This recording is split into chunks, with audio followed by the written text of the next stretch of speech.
No primeiro Fórum CLP, uma realização do Centro de Liderança Pública, estou aqui ao lado do colunista do nosso portal Veja.com, Reinaldo Azevedo. Primeiramente, Reinaldo, o tema da sua exposição aqui no Fórum foi coragem de defender a liberdade de opinião, o Estado de Direito e as instituições democráticas. Por que é preciso coragem de defendê-los? Pois é, esse é o problema. É preciso coragem de defendê-los porque você tem hoje grupos organizados no país, grupos organizados na política, que não estão contentes. Isso é, que não se conformam com a existência da liberdade de expressão, do Estado de Direito, da democracia. Isto é, enfim, uma realidade óbvia, evidente, consubstanciada nas várias iniciativas do próprio governo federal de tentar criar controles da imprensa, tentar controlar as empresas de comunicação, tentar mesmo caçar concessões, caçar licença de jornalistas, a depender desse ou daquele critério. Ora se usa os direitos humanos, ora se usa uma outra questão qualquer. O fato é, existem no país correntes de pensamento que não se conformam com a existência de um regime de liberdades públicas. Então é preciso certa coragem, porque você tem que enfrentar certas legiões do ódio, certas legiões da desqualificação.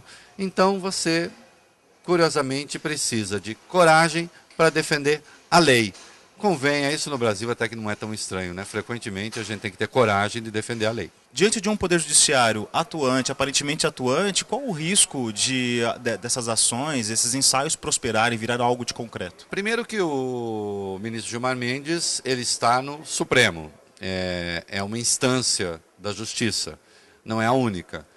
Até que uma questão chegue ao Supremo quando é de natureza constitucional, portanto, demora um pouco. E você tem entraves à liberdade de expressão muito antes disso. Segundo, que é preciso considerar que a composição desse Supremo ela não é eterna. Não é?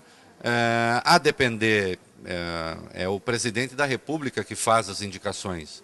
Né? A depender da eleição desse ou daquele, evidentemente você pode, com o tempo, ter um Supremo com uma outra composição diferenciada, e nem sempre tão atuante na defesa de determinados valores. Isso, evidentemente, pode mudar. O que a gente precisa matar na raiz, né, o que precisa ser combatido na raiz, é a tese, é a suposição, é a ideia de que podemos conviver com menos democracia, de que, sob certo ponto de vista, a democracia é ineficaz, de que a democracia é inútil, que há caminhos mais curtos para resolver os problemas que não aqueles propostos e reconhecidos pelo regime democrático. Com essa cultura preciso acabar, para que questões como essas nem precisem chegar ao Supremo. Não é? Me incomoda um pouco que tenha e que haja tantos juízes defendendo valores que são valores óbvios, que deveriam ser defendidos por nós mesmos. Né? Que nem precisariam, questões que nem precisariam chegar à justiça. Infelizmente tem chegado. De qualquer modo, reitero, o Supremo tem representado a defesa efetiva dos valores da democracia brasileira. No campo da política externa, o Brasil ele tem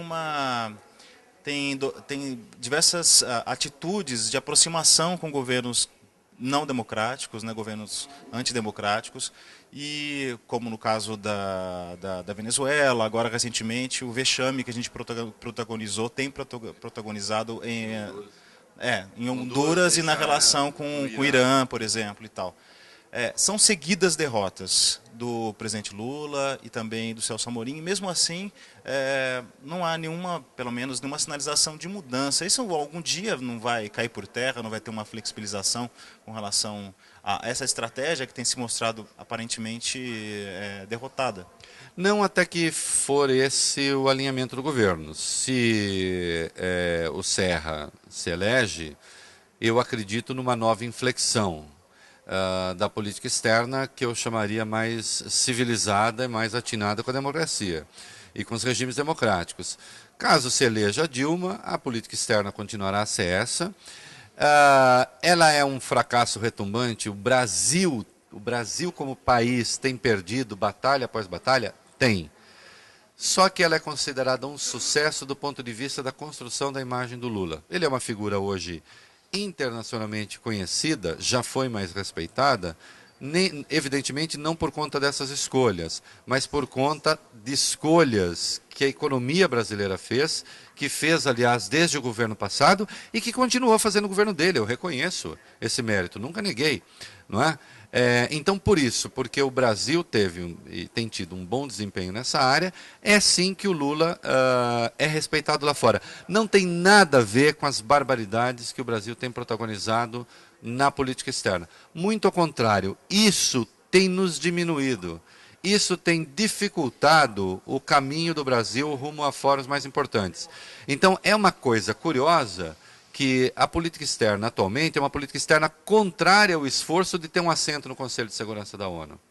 É por isso que eu vivo dizendo que esta relação do Brasil com o Irã, ela me é, ademais de toda a estupidez que está posta aí, ela me é suspeita também. Porque eu acho impressionante que o Brasil tenha feito escolhas que são escolhas que o distanciam de uma vaga eventual, ainda que difícil já era, no Conselho de Segurança, uma vaga permanente no Conselho de Segurança, né? Porque é uma operação complicada, tem que ampliar esse conselho, são só 5 vagas, etc.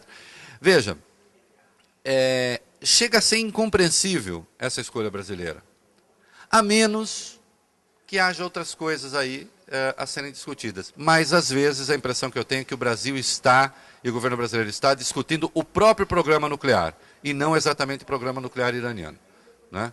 E aí já é uma loucura num outro nível. Então, logo mais você confere sobre esses assuntos novos posts do Reinaldo na coluna dele aqui no portal Veja.com e também novas entrevistas aqui direto do Fórum CLP.